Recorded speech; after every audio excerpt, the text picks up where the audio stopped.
Pada masa Prabu Hayam Wuruk bertahta di kerajaan Majapahit, ada seorang bangsawan yang ahli melukis bernama Sungging Prabangkara. Ia adalah seorang pelukis yang sangat terkenal pada masa itu. Ia berhasil melukis seorang putri yang sangat cantik dari kerajaan Sunda yang bernama Dyah Pitaloka Citrasemi. Ia memiliki lukisan tersebut, dan lukisan tersebut berhasil ia buat dalam banyak jumlah. Jadi dia mengkopi apa yang sudah dilukisnya menjadi beberapa lukisan. Lukisan itu kemudian tersebar luas di kalangan bangsawan-bangsawan Majapahit. Orang-orang yang mulai penasaran terhadap siapakah sosok putri yang cantik yang ada di lukisan dari Sungging Prabangkara tersebut, menanyai atau menanyakan kepada Sungging Prabangkara siapakah gerangan putri cantik yang ia lukis tersebut. Sungging Prabangkara pun akhirnya menyatakan bahwasanya yang ia lukis tersebut adalah seorang putri dari kerajaan Sunda yang bernama Dyah Pitaloka Citrasemi. Karena lukisannya sudah tersebar luas di kalangan bangsawan Majapahit, akhirnya lukisan tersebut diterima atau dilihat juga oleh Prabu Hayam Wuruk yang kala itu bertahta. Prabu Hayam Wuruk berhasil membawa kerajaan Majapahit yang dipimpinnya menjadi kerajaan yang termasyhur dan besar pada waktu itu. Prabu Hayam Wuruk yang melihat lukisan itu pun terpana dengan kecantikan dari sesosok putri yang digambarkan dalam lukisan tersebut. Tak terasa ternyata Prabu Hayam Wuruk jatuh cinta kepada sesosok putri yang digambarkan dalam lukisan tersebut. Hatinya menyatakan, mendorongnya untuk segera melamar putri cantik tersebut. Selain itu, Hayam Wuruk juga berencana untuk bisa mempererat tali silaturahmi dan tali persaudaraan antara kerajaan Sunda dan kerajaan Majapahit.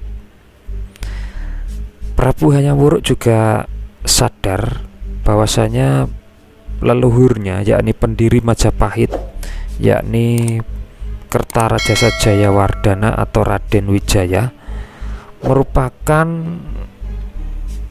keturunan dari orang Sunda, yakni dari ibu bernama Dyah Lembutal dan Rakyan Jayadharma yang masih keturunan dari Raja Sunda.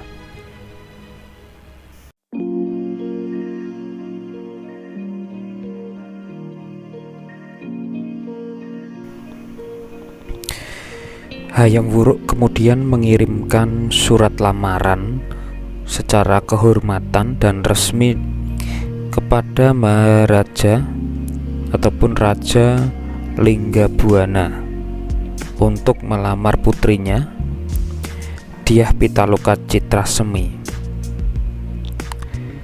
Di dalam surat lamaran itu, Hayam Wuruk menyampaikan rencananya bahwa ia ingin melamar putri cantik dari kerajaan Sunda, yakni putri mahkota Raja Linggabuana. Dalam suratnya tersebut, Hayam Wuruk menyampaikan bahwa ia akan merencanakan pagelaran pernikahan di Majapahit. Hyang Bunisora yang merupakan seorang patih, Hyang Bunisora Suradipati, keberatan akan rencana dari Prabu Hayam Wuruk tersebut karena menurut adat Nusantara yang berlaku pada waktu itu, merupakan suatu hal yang tidak lazim ketika pihak pengantin perempuan datang kepada pihak laki-laki. Hyang Bunisora berasumsi bahwasanya lamaran tersebut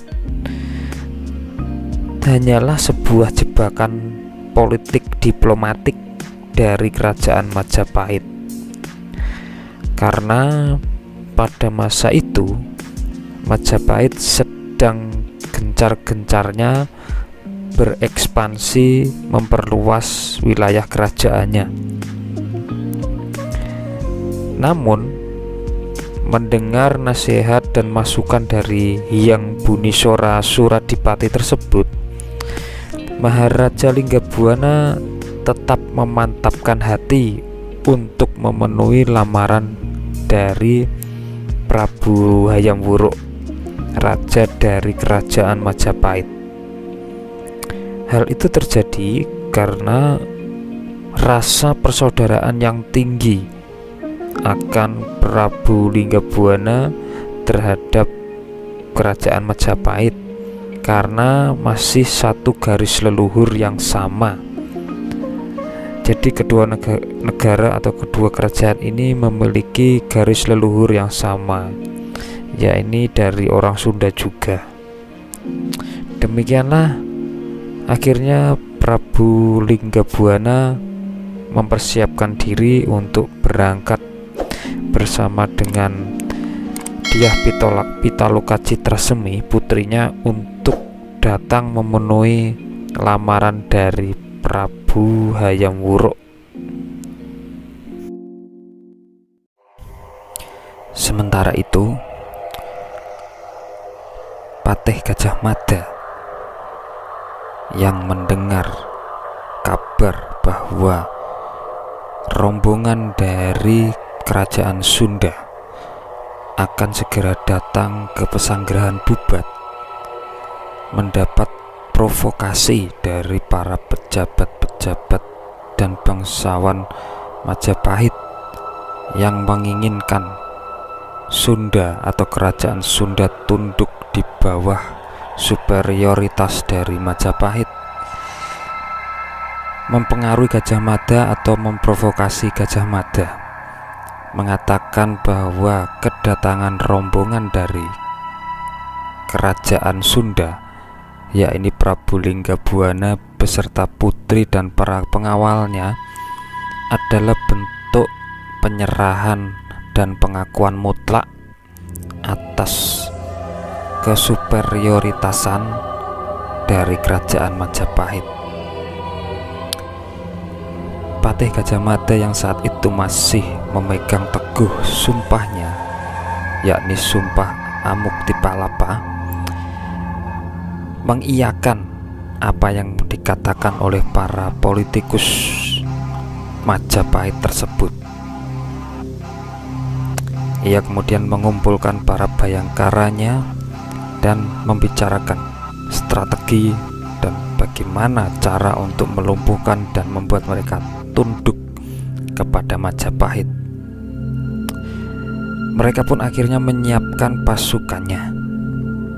Gajah Mada menyiapkan pasukannya dan meyakinkan kepada para bayangkara bahwa apa yang dilakukannya ini adalah untuk atau demi bersatunya seluruh Nusantara di bawah panji-panji Majapahit, sesuai dengan keinginan dari raja terdahulu, yaitu Raja Kertanegara pada masa Singasari, yang juga menginginkan bersatunya seluruh Nusantara di bawah panji-panji Getih Getah.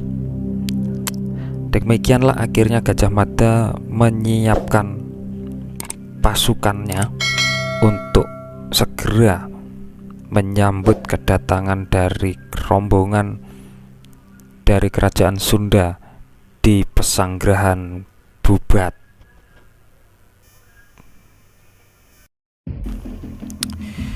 Setelah mendengar bahwasannya rombongan dari kerajaan Sunda, yakni Prabu Linggabuana, dan calon istri dari Hayam Wuruk, yakni Putri Dyah Ayu Pitaloka Citrasemi, Gajah Mada kemudian langsung menuju ke Pesanggerahan Bubat bersama dengan pasukan Bayangkara pengawalnya. Pesanggerahan Bubat merupakan sebuah tempat untuk menerima atau menjamu tamu-tamu kehormatan. Di sana ada lapangan yang luas seperti alun-alun dan juga pendopo dan rumah-rumah untuk tempat beristirahat para tamu-tamu kerajaan.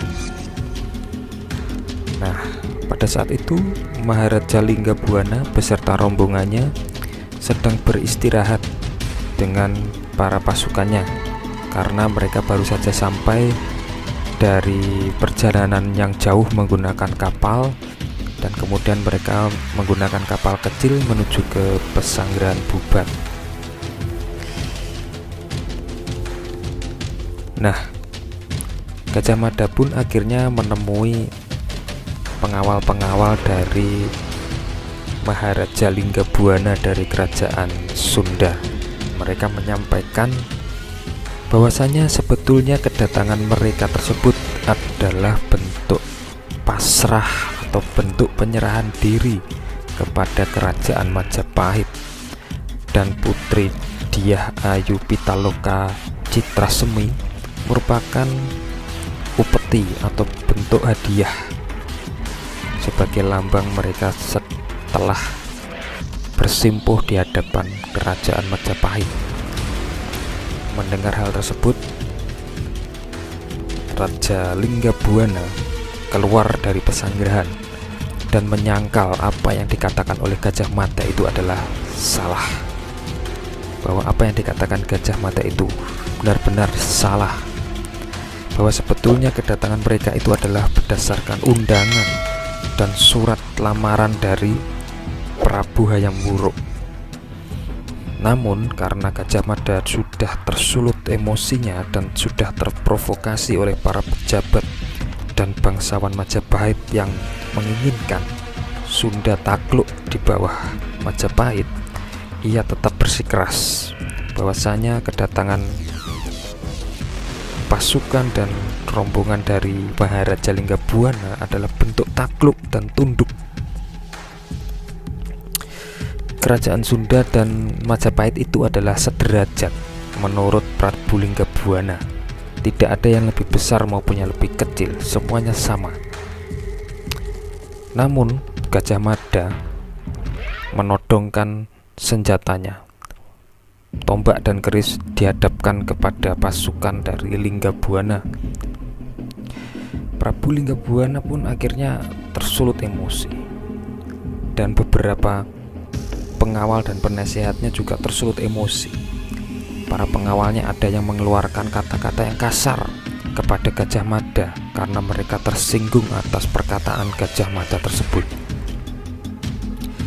Akhirnya Gajah Mada pun terpancing akan kata-kata kasar yang disampaikan oleh pengawal dari Prabu Linggabuana. Akhirnya mereka pun bersih tegang dan saling mengeluarkan senjata mereka, menghunus pedang dan keris mereka.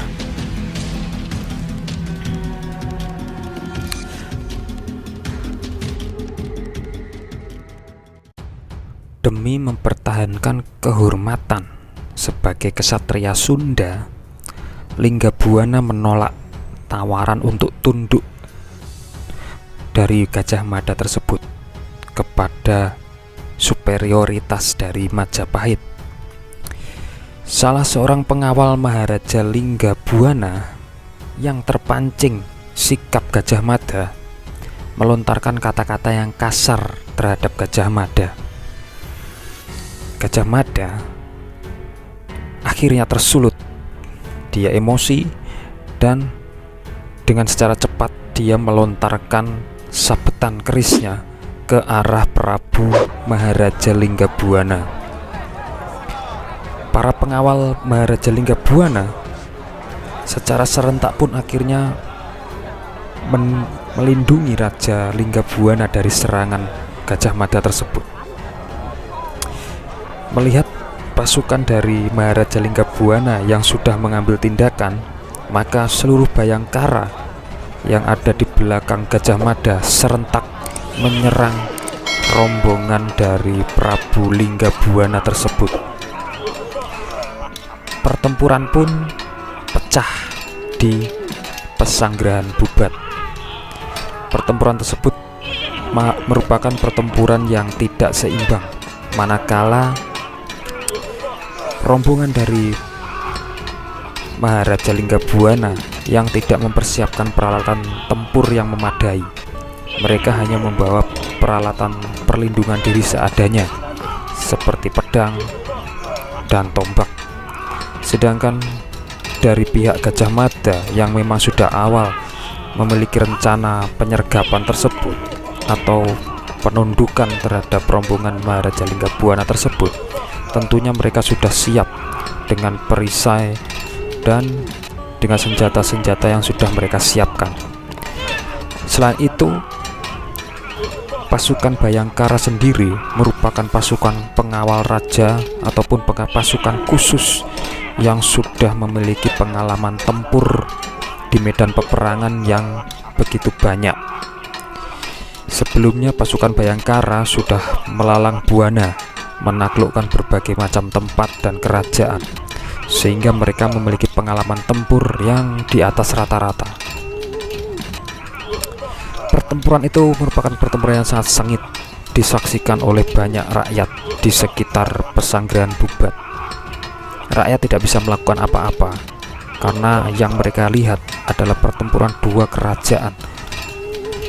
Jumlah dari rombongan dari Maharaja Linggabwana tidak sebanding dengan jumlah dari pasukan Bayangkara yang mengepung mereka. Pertempuran tersebut sangatlah sengit. Satu persatu prajurit dan para kesatria Sunda gugur di medan pertempuran, termasuk Maharaja Linggabwana akhirnya ikut tewas. Setelah pertempuran yang panjang dan tidak seimbang itu, pada akhirnya seluruh pengawal raja dan Maharaja Linggabwana sendiri pun akhirnya tewas di tangan pasukan Bayangkara di bawah pimpinan Mahapatih Gajah Mada. Tak tersisa seluruh kesatria-kesatria Sunda itu yang datang berniat untuk memenuhi undangan dari Raja Prabu Hayam Wuruk sendiri, justru tewas di tangan Mahapatihnya dan pasukan khusus kebanggaan Majapahit. Yang tersisa hanyalah Putri Dyah Ayu Pitaloka Citra Semi. Melihat keseluruhan kesatria Sunda dan ayahandanya tewas, Putri Dyah Pitaloka Citra Semi akhirnya memutuskan untuk melakukan bela pati. Hal tersebut ia lakukan demi menjaga kesucian, martabat, dan kehormatan dirinya dan kerajaan Sunda. Ia melakukan bela pati di hadapan pasukan Bayangkara yang masih berdiri menunggu Putri Dyah Ayu Pitaloka Citra Semi untuk menyerahkan diri. Ia tidak mau dirinya jatuh ke tangan pasukan Bayangkara. Ia melakukan bela pati demi bangsa, negara, dan kehormatan kerajaan Sunda. Melihat semua pasukan Bayangkara, melihat semua rombongan dari Prabu Maharaja Linggabwana yang sudah tewas, timbul rasa penyesalan di dalam hati Gajah Mada. Gajah Mada merasa ia sudah berhasil menaklukkan Sunda, tapi ternyata adik dari Putri Dyah Ayu Pitaloka Citrasemi, yakni yang bernama Nikalawastu Kancana, segera naik tahta mendengar Prabu Linggabuana telah gugur untuk menggantikan Maharaja Prabu Linggabuana tersebut.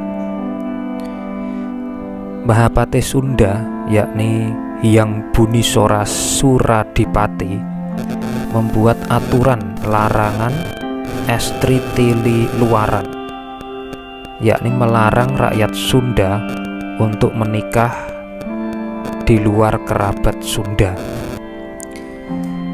Keberanian pasukan kesatria Sunda yang melakukan bela pati dikenang dan dijadikan teladan abadi. Raja Linggabuana kemudian dijuluki Prabu Wangi, dan raja-raja penggantinya kelak kemudian dijuluki sebagai Silih Wangi, yang berarti pengganti Prabu Wangi. Sedangkan Mahapatih Gajah Mada akhirnya ia dikucilkan karena dirasa melakukan tindakan yang gegabah, yang ceroboh. Prabu Hayam Wuruk dengan sangat menyesal harus mempensiunkan dini Gajah Mada dengan memberikannya tanah perdikan di daerah Madakaripura atau yang sekarang dikenal sebagai kota Probolinggo. Setelah itu karir Gajah Mada pun meredup dan perlahan hilang dari catatan-catatan Majapahit. Majapahit dikenal sebagai kerajaan yang hanya mencatat hal-hal yang baik dan tidak mencatat hal-hal yang bersifat memalukan atau aib bagi kerajaan Majapahit. Demikianlah kisah dari Perang Bubat yang berawal dari lukisan dari Sungging Prabangkara. Lukisannya yang akhirnya dilihat oleh Prabu Hayam Wuruk ternyata justru menimbulkan peperangan antara dua kerajaan besar ini. Pesan dari cerita ini, kita sebagai manusia tidak boleh ambisius dan gegabah, dan tidak boleh mudah tersulut emosi ataupun provokasi dari orang-orang yang sebetulnya mengambil keuntungan dari perbuatan yang kita lakukan. Salam Rahayu.